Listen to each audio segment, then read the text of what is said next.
नमस्कार दोस्तों, स्वागत है आपका साइंस जर्नी में। आजकल भारत में ऐसी तमाम अंधश्रद्धाएं हैं जो खुलेआम प्रैक्टिस करवाई जा रही हैं और जिनका वजूद महज ही कुछ 100 वर्षों का है, कुछ तो मुश्किल से 50 से 100 साल पुरानी है। इन्हीं में से एक प्रैक्टिस है पितरों का पिंडदान, यानी कि अपने पूर्वजों को अन्न दान देना पंडों, पुरोहितों और ब्राह्मणों के मदद से। और इस तरह की अंधश्रद्धा परंपराओं के कारण आज का सामाजिक ताना बाना लोगों की खून पसीने की कमाई को अंधविश्वास पाखंड के गहरे दलदल में ढकेलने का प्रयास किया जा रहा है। तो दोस्तों, इस वीडियो को अंतिम तक देखिएगा। इस नपुंसक प्रथा का आज मैं पूरा कट्ठा चिट्ठा खोलने वाला हूँ। सबसे पहला तो सवाल यहाँ पे यह उठता है कि यह पितरों का पिंड है क्या। भारत में ज्यादातर ब्राह्मण संप्रदाय के अनुयायी अपने परिजनों के मरने के बाद 13 दिन का शोक मनाते हैं। इस बीच वह तरह तरह के कर्म कांड ब्राह्मणों द्वारा करवाते हैं। ब्राह्मण संप्रदाय ने ऐसी व्यवस्था बना रखी है जिसमें वह सर्वोसर्वा है और बिल्कुल हरामखोरों की उच्च पद पर बैठकर अपने तमाम अनुयायियों को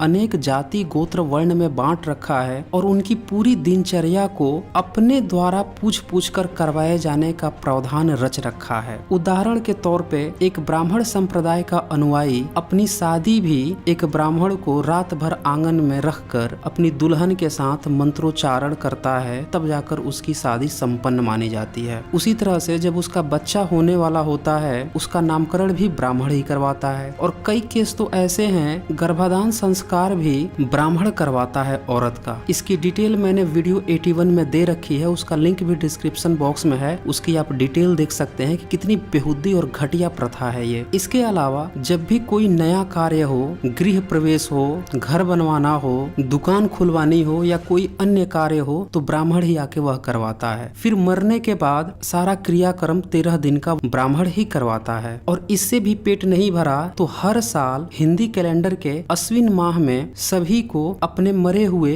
पूर्वजों को जाकर दान देना होता है और उसके लिए कुछ जगह फिक्स किए गए हैं, जिसमें से गया सबसे ज्यादा फेमस है। दरअसल इस तरह की प्रैक्टिसेस से ब्राह्मण पंडे पुरोहित मोटा माल हड़पते हैं और आम जनता अपने खून पसीने की कमाई लुटाकर खुद को सांत्वना देने का प्रयास करती है कि उसके पूर्वज यहाँ से अन्न खा लेंगे। सोचिए कितनी मूर्खतापूर्ण बात है। अब यहाँ पे दूसरा प्रश्न उठता है कि लोग अंधश्रद्धा में फंसते क्यों हैं। दरअसल अंधश्रद्धा के धंधे के लिए डर और लालच, ये दोनों ही खाद पानी का काम करते हैं। इन्हीं दोनों की बैसाखी पर पूरा अंधश्रद्धा का बाजार खड़ा किया गया है। यहाँ भी पितरों को पिंड न देने पर पूर्वजों की आत्मा भटकती बताई गई है और जब तथाकथित आत्मा भटकेगा तो भूत प्रेत की घटना ब्राह्मणवादियों द्वारा मृतक के परिवार के रिश्तेदारों द्वारा प्रचारित करके उस इंसान को मजबूर कर दिया जाएगा या वह इंसान खुद ही मजबूर हो जाएगा कि चलो ये करवा लेते हैं, कम से कम लोग तो कम ताने मारेंगे। गरुड़ पुराण तो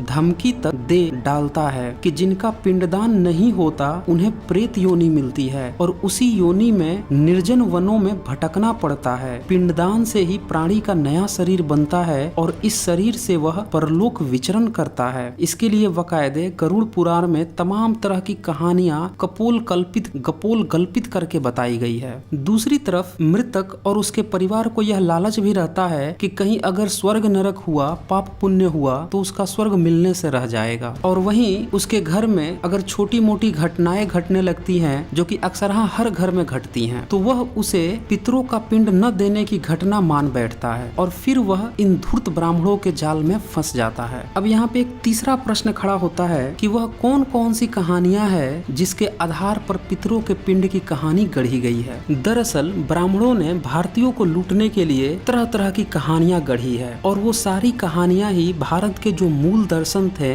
बौद्ध दर्शन, जैन दर्शन, चूंकि बौद्ध दर्शन भारत से लगभग पूरी तरह से गायब कर दिया गया था 12वीं 13वीं सदी के बाद, तो इसीलिए उसकी तमाम तिथियों पर उसके ही रीति रिवाजों को तोड़ मरोड़ कर स्वर्ग नरक, देवी देवता घुसाकर, पाखंड अंधविश्वास घुसाकर उसी को ही ब्राह्मणवादी रीति रिवाज परंपरा बना दिया गया और उन्हीं के ही प्रतीक चिन्हों को जस्टिफाई करने के लिए तरह तरह की पाखंडी और अंधश्रद्धा वाली कहानियां रच दी गई, जिसमें से एक कहानी रची गई गयासुर की, जो कि वायु पुराण में आता है। उसमें कहा गया, एक गया नाम का असुर घोर तप कर रहा था। तप के द्वारा उसने इतनी सिद्धि प्राप्त कर ली कि वह जिस किसी को भी छू देता, वह मनुष्य हो या जानवर, सीधे स्वर्ग पहुंचने लगा। इससे देवताओं को बड़ी चिंता हुई। स्वर्ग पहुंचने वालों की संख्या बढ़ने के कारण वहां स्थान कम पड़ने लगा। देवताओं ने अपनी चिंता विष्णु के सामने व्यक्त की और विष्णु ने युक्ति के साथ गया को मार दिया। साथ ही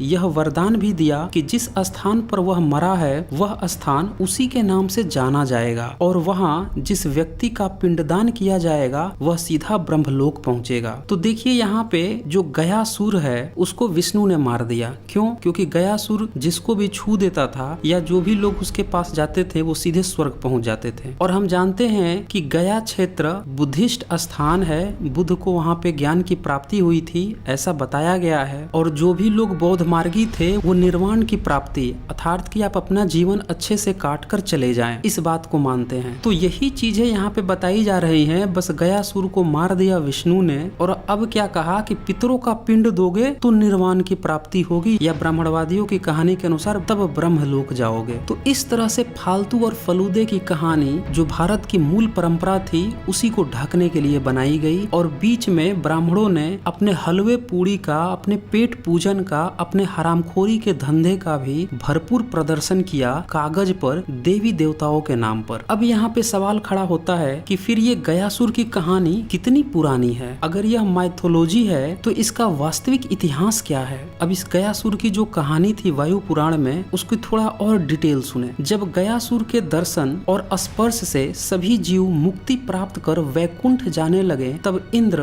ब्रह्मा आदि देवगण फिर दौड़े दौड़े विष्णु के पास गए। विष्णु ने ब्रह्मा से गयासुर का शरीर यज्ञ के निमित्त मांगने के लिए कहा। ब्रह्मा ने गयासुर का शरीर यज्ञ के लिए मांग लिया। अब सोचिए यज्ञ करवाएगा तो उसमें गयासुर के शरीर का क्या काम है? नरबली देनी है? ये तो कुछ भी नहीं है। आगे सुने। गयासुर उत्तर दिशा की ओर सिर रखकर सो गया। यज्ञ के समाप्त होने पर सभी देवताओं सहित ब्रह्मा गयासुर के सर पर सवार हो गए। उससे गयासुर हिलने लगा। देखिए कितनी बेतुकी बात है कि इतने सारे देवी देवता जो पूरा ब्रह्मांड रच दिए, पूरा दुनिया चला रहे थे, गया में आके गयासुर के सर पे चढ़ रहे थे। इतनी बेहुद्दी भरी कहानी इन ब्राह्मणों ने लिख रखी है और भारतीयों को कितना मूर्ख बना रखा है। इसके बाद इससे भी पेट न भरा तो उन्होंने एक बड़ा शिला यानी बड़ा पत्थर का टुकड़ा लाकर गयासुर के शरीर पे रख दिया। तब भी गयासुर का हिलना बंद नहीं हुआ। तब विष्णु आता है और गदा लेकर आता है और वो जो पत्थर जो गयासुर के शरीर पे रखा हुआ था उसी पे खड़ा हो जाता है। तो सारे देवी देवता खड़े हैं, ब्रह्मा भी खड़ा है, फिर पत्थर भी खड़ा है और उसी पर आकर विष्णु भी खड़ा हो गया। तब जाके गयासुर रुका और इस तरह से विष्णु ने गयासुर को मार दिया और फिर वरदान क्या दिया कि इस जगह का नाम तुम्हारे ही नाम से हो जाएगा और जो पितरों का पिंड देगा उसको ही मोक्ष की प्राप्ति होगी। तो कुल मिला के आप समझ सकते हैं कि बुद्ध कितने प्रभुत्वशाली व्यक्ति थे, कितने महान व्यक्ति थे कि उनको खत्म करने के लिए पूरे 33 करोड़ देवी देवता की मदद ली गई। विष्णु भी आ गया, उसके ऊपर भी चढ़ गया, फिर भी नहीं खत्म कर पाया। तो क्या कहा के जाता है कि अब पितरों का पिंड दो, यानी कि ब्राह्मणों के पेट पालन का खर्चा दोगे तब अब जाओगे, अब डायरेक्ट नहीं जा सकते। तो इस तरह से मूल दर्शनों का ब्राह्मणीकरण किया गया है और बीच में ब्राह्मणों को घुसाकर उनके पेट पूजन कार्य की व्यवस्था कराई गई है कागज पर, पुराणों के माध्यम से। अब चूंकि ये सारे पुराण पिछले कुछ 100 सालों के अंदर लिखे गए हैं, स्पेशली अंग्रेजों के कालखंड में ही लिखे गए और देवनागरी स्क्रिप्ट में लिखे गए हैं। देवनागरी स्क्रिप्ट तो महज 1000 साल से भी कम पुरानी है। LSSO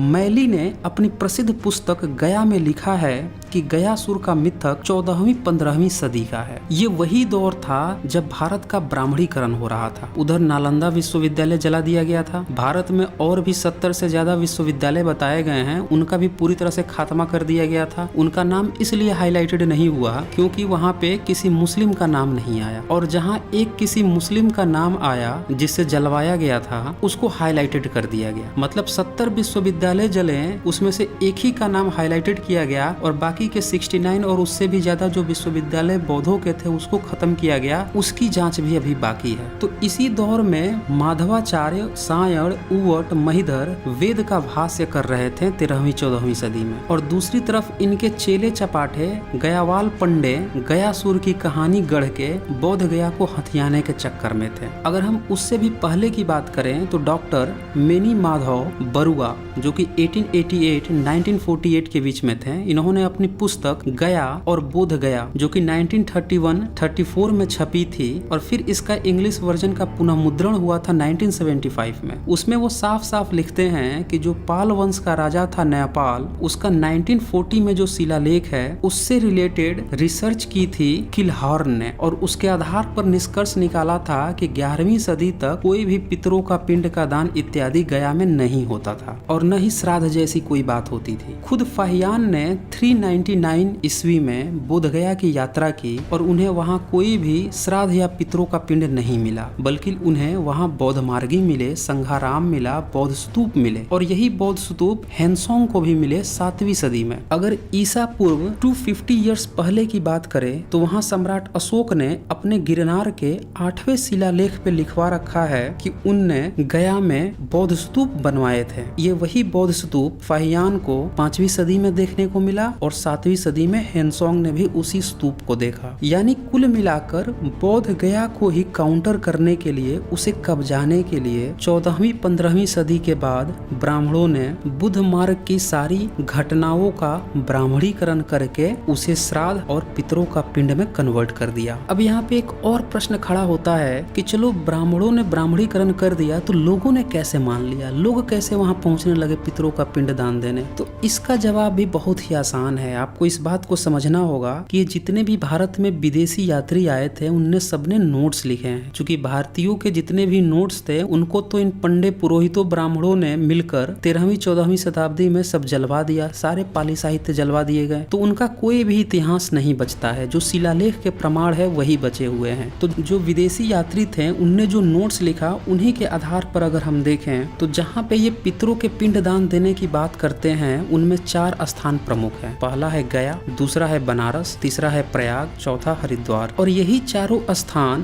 बौद्धों के लिए भी पिंड दान करने के लिए बताए गए हैं। पिंड का मतलब होता है अन्नदान। इस पॉइंट को आप समझिए, यहाँ से आप समझ जाएंगे कि कैसे बौद्ध तिथियों का ही ब्राह्मणीकरण करके यह श्राद्ध वाली और पितरों के पिंड वाली घटना बताई गई है। बौद्ध मार्गी इस बरसात ऋतु में महीनों के लिए अपने अपने आश्रम में चले जाते थे और प्रचार कार्य रोक देते थे, क्योंकि बरसात में उस समय सड़कें इतनी अच्छी नहीं होती थी और प्रचार करना भी बरसात के मौसम में मुश्किल था। फिर वो अश्विन पूर्णिमा के दिन इकट्ठा होते थे और अपनी सारी बातों का डिस्कशन करते थे, और उसी डेट में जो राजे महाराजे होते थे और अन्य धनाढ्य लोग होते थे वो लोग इन्हें आकर दान दिया करते थे। तो इस तरह की एक घटना का वर्णन हेनसोंग ने भी अपने प्रयाग यात्रा में बताया है। जब वह प्रयाग गए तो वो लिखते हैं कि वहाँ के जितने भी राजे महाराजे थे वो आकर बौद्ध भिक्षुओं को दान दिया करते थे। इसको पिंड दान कहा जाता था, न कि पितरों का पिंड, पुरखों का दान नहीं। हेनसोंग लिखते हैं कि आजकल के दिनों में शिलादित्य राजा ने अपने भूतपूर्व पुरुषों के समान इस स्थान पर आकर अपनी 5 वर्ष की इकट्ठी की हुई संपत्ति को एक दिन में दान कर दिया। इस महादान भूमि में असंख्य द्रव्य और रत्नों का ढेर लगाकर पहले दिन राजा भगवान तथागत बुद्ध की मूर्ति को बहुत उत्तम रीति से सुसज्जित करता है और बहुमूल्य रत्नों की भेंट करता है। तब स्थानीय भिक्षु होते हैं उनको दान करता है, फिर बुद्धिमान, विद्वान और फिर अन्य धर्मावलंबियों और गरीब दरिद्रों को भी वो दान करते हैं। सोचिए 7वीं सदी में एक चीनी बौद्ध यात्री प्रयाग गया और उसे यह देखने को मिला कि उस समय राजा तथागत बुद्ध और बौद्ध भिक्षुओं को दान कर रहे थे। यह उन लोगों के लिए जोरदार तमाचा है जो यह बताते हैं कि प्रयाग में कुंभ का मेला लगता था और ये बहुत पुराना है और महाभारत कालीन है और कौन सा कालीन है, या पितरों का पिंड लगता था। दरअसल वहाँ पे जो दान भी होता था वो बौद्ध भिक्षुओं को होता था, तथागत बुद्ध के नाम पे होता था। जब बौद्ध भिक्षु भारत में 9वीं-10वीं शताब्दी से लेकर 12वीं-13वीं शताब्दी में पूरी तरह से खत्म कर दिए गए, उसके बाद से इन्हीं सारी घटनाओं को ब्राह्मणों ने इन्हीं तिथियों को कब्जा लिया और लोगों से जबरदस्ती दान लेने लगे, डर दिखाकर, भय दिखाकर और लालच दिखाकर। आज भी ब्राह्मणों के जो अनुयायी गया में नहीं पहुंच पाते हैं वह प्रयाग पहुंच जाते हैं, हरिद्वार या बनारस पहुंचकर पितरों के पिंड का दान करते हैं। कुछ तो ऐसे त्योहार हैं जो पूरी तरह से बुद्धिस्ट त्योहार हैं और उनको अंग्रेजों के कालखंड में ब्राह्मणवादियों ने कब्जा कर लिया, जब उत्खनन प्रमाण से पता चला कि ये बुद्धिस्टों के त्योहार हैं। और जो आम जनता थी उसे वह तिथि तो याद रही कि हम अश्विन माह में जाते हैं, नदी किनारे जाते हैं, उस जगह पे जाते हैं। बस बौद्ध भिक्षु वहां से जब चले गए, हट गए या मार दिए गए, तो उनकी जगह पे ब्राह्मण पहुंच गया और 2-4-10 पीढ़ी बाद तो लोग भी भूल जाते हैं क्या उन्हें सिर्फ दान देना होता था। अब वह दान पुरखों को देने के नाम पर धंधे में बदल गया। चूंकि इस सारे अंधविश्वास को एक दिन में नहीं खोला जा सकता है, इसीलिए इसका एक और पार्ट लेकर आऊंगा जिसमें इसके जो बचे हुए पॉइंट्स हैं वो पूरी तरह से क्लियर हो जाएंगे। तो दोस्तों अब समय आ गया है कि भारत की जो मूल परंपरा है, रीति रिवाज है, उसको पहचाना जाए। जो अंधश्रद्धा है उसको त्याग कर लोगों को भी जागरूक किया जाए कि वो लोग भी त्याग करें और इन पंडे पुरोहितों ब्राह्मणों के जो षड्यंत्र है, हरामखोरी का धंधा है, उस पर अंकुश लगाया जाए। तो दोस्तों इस वीडियो को ज्यादा से ज्यादा शेयर कीजिए और हर भारतीयों को इस तथाकथित पितरों के पिंड के पाखंड के प्रति जागरूक करने में मदद करें। तो आज बस इतना ही। धन्यवाद।